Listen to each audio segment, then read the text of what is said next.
and welcome to the Prime Directive. I'm your host Jefficho and my co-host here, Chris. Say hi, Chris. Hello.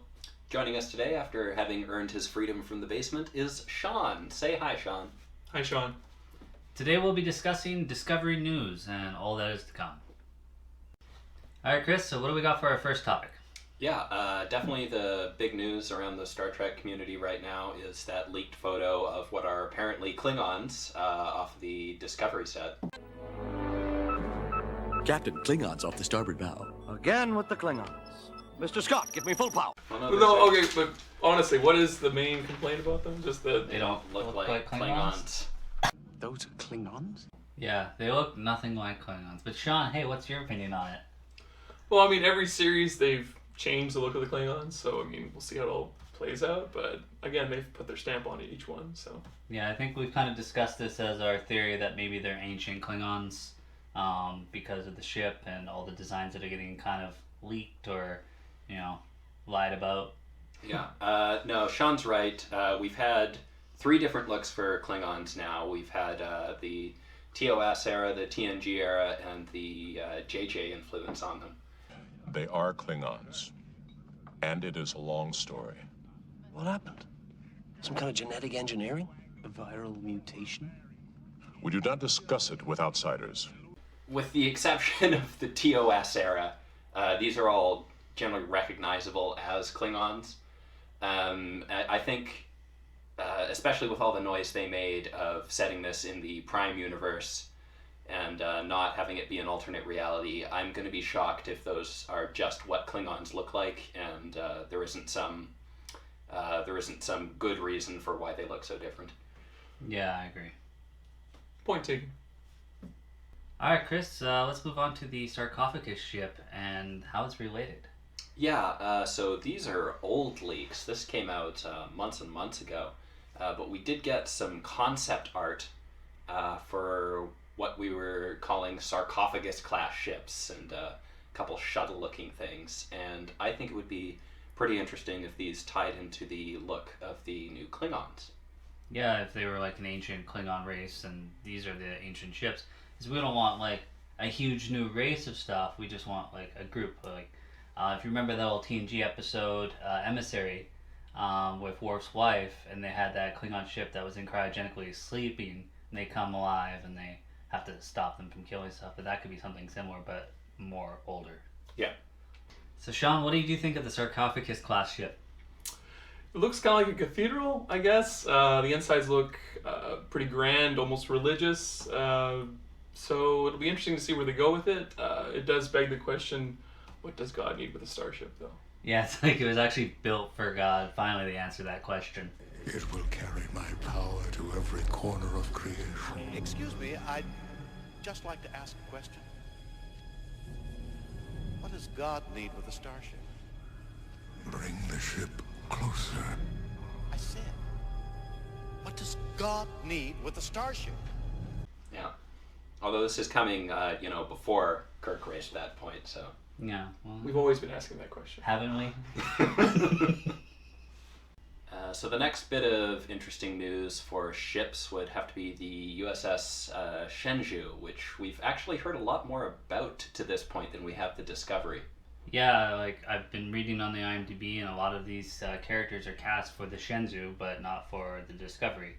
So, could only theorize that maybe everybody's going to discover the Discovery, and then be like, hey, we should crew that. You guys go over there. So, Sean, you've seen the design of the ship. What do you think of it? It's very reminiscent to me from Enterprise the series.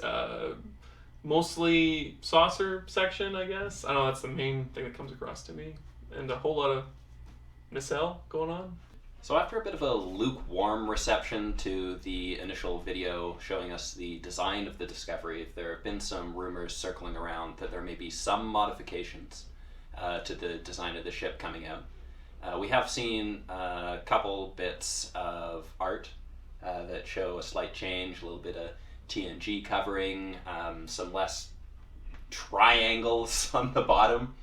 What do you think, Jeff? There's a lot of angles like where the Discovery looks really awesome because I like the little Klingon backing from most angles except for that under angle. There's like maybe 2 angles from straight ahead and from underneath. Everything else looks really sweet. So Sean, you've seen a Discovery. Do you like circles and triangles? Obviously. Do you think it will have a cloaking device because it kind of looks half Klingon? Maybe like a half cloaking device. Sean, do you think that they will have replicators in this for food, or that same kind of plasticky looking food from TOS? Well, plastic for sure. What about the computer's voice? Do you think they'll have Michelle Roddenberry in there, or they'll have like Val Kilmer or something? Considering she's passed away, probably not Roddenberry. Well, actually, before she died, apparently Majel Roddenberry did record a phonetic alphabet of with her voice, so it's technically possible to splice together a computer. So they're going to go from Next Generation, where she speaks perfectly, to "Hello, how are you today?" That would jive perfectly with the continuity. One of the most interesting casting decisions for me has got to be Doug Jones coming in as Lieutenant Saru. And he's one of those actors that you might not know that you've seen before, but he's been in dozens of different movies under heavy prosthesis and heavy makeup. He's always playing the creature. And he, in Discovery, is going to be playing a member of a new alien race that we've never seen before. So it's looking like maybe he might be the character that continues the tradition of being the one that's exploring humanity while humanity is off exploring the galaxy. Yeah, our new Data or Spock-like guy. I remember him from Hellboy as Abe Sapien. He's such a good performance, even under all that prosthetics, and he's done so many other movies. Sean, do you recall any movies he was in? He was that dead guy in Hocus Pocus. Very funny. Next up, Malik Pan Jelly. He was best known from his work from 30 Rock, and he will be playing Dr. Nambui. And it's nice to be another Julian Bashir-like doctor, younger guy, and yeah, I'm just kind of excited to see another doctor in there. They always do. It's always a defining character with a doctor. These are our newly arrived surgeons, Doctors Trowbridge and Greenbaum. Doctor? Doctor? Doctor? Doctor? Doctor? Doctor? Doctor? Doctor? So Sean, when you're not playing Doctor, who is your favorite Star Trek Doctor? I'd have to say it's a hologram. Did you ever pick a name? Doctor, I believe? Doctor? Anyway, he had like the entire medical history in his head, and he had a whole, development with his family. And wasn't it like Harold Zimmerman? Yeah, Zimmerman he might have picked was a the name. guy who made it. Yeah. Is that something I should know? No, that was really... It's defining Voyager, so you don't have to remember that. I'm okay with that. Chris, did you have a favorite Doctor? I think I'm going to be a sucker for the classics here and go with Bones. Bones? My name is McCoy. I'm a doctor. What am I, a doctor or a moon shuttle conductor? I jumped every time a light came on around here. I'd end up talking to myself. So another character on the show will be Anthony Rapp. He'll be playing Lieutenant Stamets. His character will be a member of the LGBTQ community, and I really hope they handle it the way they did with Sulu in the last movie. Just make it a complete non-issue. I think that's the best way to... Yeah, they'll have to do it respectfully. Like, you want him to be a strong character. You don't want him to be a stereotype or anything. So the new lead will be played by Sonequa Martin Green, and she'll be playing Lieutenant Commander Rainsford. And from what I understand, she'll be working her way up the ranks. Yeah, I think it was Brian Fuller that described the role as Lieutenant Commander with caveats. So we'll be excited to see what those caveats are. Another one of our more well-known actresses that we have on board is Michelle Yeoh, who's going to be captaining the Shenzhou. Yeah, I'm a big fan of Michelle Yeoh from Crouching Tiger, Hidden Dragon, Tomorrow Never Dies with Pierce Bronson. She's broken into a lot of North American movies, but she also stays pretty true to a lot of her Asian cinema, and she's probably one of the more high-profile actresses on there. So we'll also have James Frain, who'll be playing Sarek, also known as Spock's father. Yeah, he played a lot of characters in the original where he played that Romulan commander, and they brought him back as Spock's dad because he was such a good actor. James Frain, I know him from True Blood where he played like the sadistic vampire guy. He's a decent actor. He's one of the more qualified actors I've seen on this list.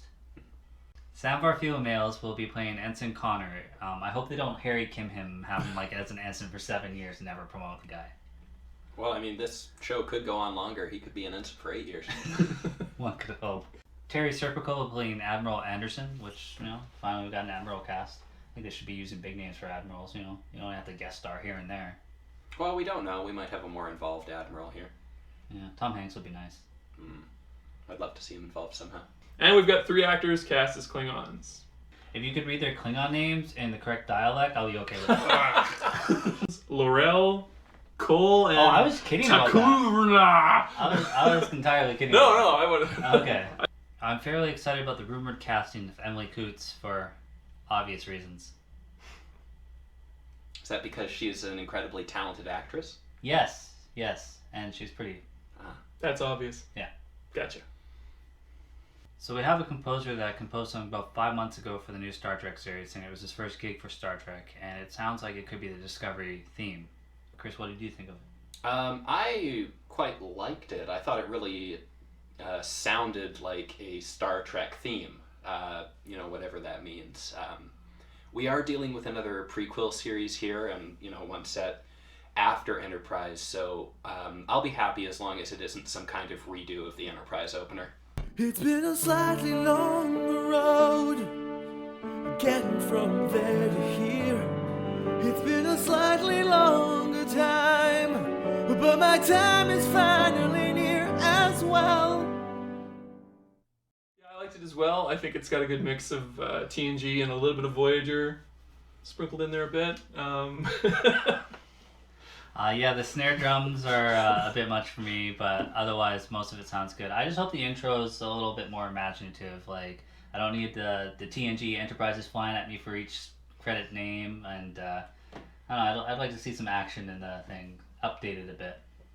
You could have the DS9 Oxycontin entry too, Or the Enterprise alternate universe opening. That was pretty good. That's the best opening we've gotten for a Star Trek series. So we got to look at the new uniforms for Discovery, and they're not the sweaters from the original series, and they're not the uniforms that they eventually landed on after the pilot episode. They're pretty blue and gold, kind of like Enterprise a bit. One thing that sort of jumps out at me is maybe with the stripes around the shoulders here, this looks like a slightly dressier uniform. This might not be what they're wearing every day. Yeah, it could be like the TNG dress uniform for diplomats and stuff when they arrive. Formal. Yeah. Sean, what was your favorite uniform out of all the series? Favorite uniform? Yeah. First Contact, the movie. First Contact. Yeah. The DS9 later. Yeah, the gray. Those seem like the best ones at the end. Yeah, they keep getting more professional. Yeah. But I've always preferred the more Captain Kirk green tunic one. Expose your chest a bit. The more military style. I think it was Nicholas Meyer who's like also in charge of this one that implemented that military red one from Wrath of Khan. I changed my answer to that one. All right. Yeah. The red one. Chris, you got a favorite? That's a good answer. I think the most practical ones have to be the Enterprise uniforms. Those are definitely the only ones that make sense. As for the plot and the story of Discovery, we have really no information to go on. We don't even have any leaks, so does anyone have any wild theories? I don't have a wild one, but I hope that they look more into how the Federation was founded and what species they come across and aliens and stuff, kind of what Enterprise touched upon, but just continue that. I really enjoyed that part. Yeah, go a bit further. My wild theory is just going off the information that we've been given, and we've got mostly the cast of the Shenzhou, so I figure they're all going to die, and then they're going to discover the Discovery, and those who didn't die will be like, oh, let's go to Discovery, and that will be like some Section 31 ship, and then they'll have to deal with this ancient Klingon crew that comes out with their Sarcophagus ships, and they'll have some cool battle. I don't know what they'll do for Season 2, but that'll be Season 1. Yeah. I would be very surprised if Section 31 is not involved somehow.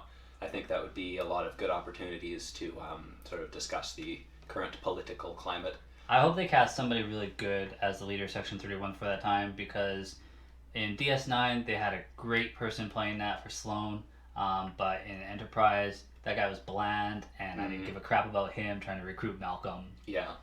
Well, thanks for tuning in, and I'd like to thank our special guest, Sean. Thanks. Appreciate being here. Don't worry, Sean. We'll get you one of those gold jackets, make you part of the crew. And Chris, why don't you lead us out? All right. So yeah, thanks for watching. As always, you can leave a comment below telling us what you thought of the video. It really helps us out. If you think that the new Discovery Klingons are actually really cool looking, why don't you throw a like on the bottom of the video there? It really helps us out. If you don't like what the new Discovery Klingons look like, why don't you give us a subscription there? That really helps us out. If you think that the new Discovery Klingons are actually Romulans in disguise, why don't you go share this video on Facebook? Really helps us out. If you think the new Discovery Klingons are a fever dream from Nick Meyer's dog.